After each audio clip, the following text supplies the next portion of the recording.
the biggest pushback I'm getting from the industry, not from the client, because we have a unique business, we have a unique selling proposition. Our customers don't want the chemical. My customers in particular, they are very receptive to what we try to do because we've branded ourselves as an eco-friendly company, because we can't sell IPM as a marketable There thing. is nothing. I mean, in my 20 years, I can tell you, and doing what I do with this International IPM Symposium group, and there is nothing sexy, marketable, or anything that says IPM. Finally, somebody says it. Got It's it. mind blowing. But I mean, Bobby Corrigan and I will both tell you, you put your head down, put your butt in the air, go search that pest out. You put your little detective hat on and you go out and solve that problem. That's IPM. Call it whatever you want.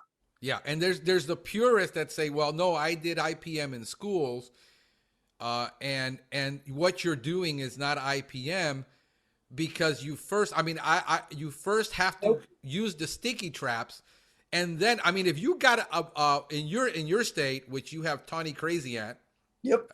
If it's still called Tawny Crazy Ant, because that Yes, thing has had still more. Tawny Crazy Ants. And Okay, yes, because this had changed shapes.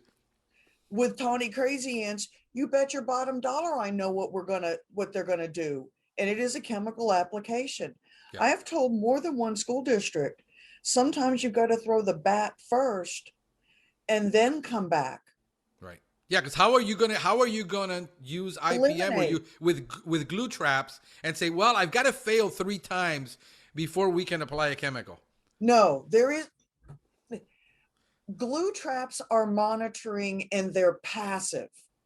So for instance, because Texas has had this school IPM rule since 1993, that, okay, you put into fact, the school districts have got to monitor.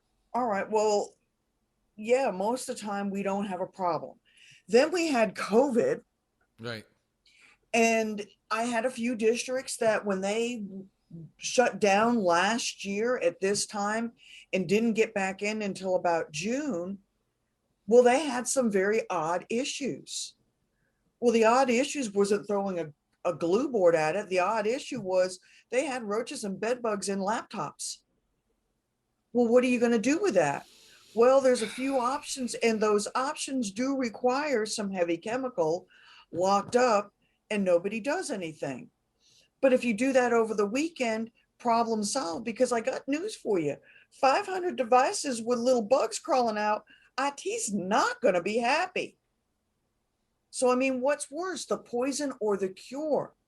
Right. Because sometimes you've got to look at the problem and go, okay, what other steps? Monitoring with glue boards, with trapping. I mean, you've got insect light traps. I'm thinking yellow jacket traps. There's fly. There's pantry pest stuff. Monitoring is a big scope of things. Right. And that's part of it. But again, the other part is where's the pest proofing and the pest prevention? Because I'm sure with your clients, even in Florida, because it's like here in Texas, as long as the bugs are not in my house, I'm kind of all right with everything. Yep. Bugs out in nature. And I had to laugh because I was working in the yard over the weekend, and sure enough, I moved something and stirred up a nest of odorous house ants. But only I would look at that as I'm doing it going, oh, hey. Right. Yeah, But it's not in my house, so no big deal. I can deal with that. I mean, well, I was like, okay, you're not at the house. You're outside. You're in nature. Knock yourself out. I'm not going to bother you. There's no need for it because I know they're not going to come in my house. Right. Yeah. No, I'm having that discussion because we focus on the exterior of that home where and especially in Florida where all the bugs are outside. Once you got a humidity problem solved. Silverfish gets pretty much solved. Most of it is going to be ants. We deal with so many ants down here. And we have to perform a barrier treatment on a time basis, or that customer is going to call, complain, and we can say, well, we really can't make a chemical application unless you actually complain in order to comply with IPM. There is no customer on the planet, for the most part, that's really going to accept that. So that's where Told you it was going to be a hoot. you just hit the one thing that really just gets on my one last nerve about the IPM stuff. Right. Because it's that definition.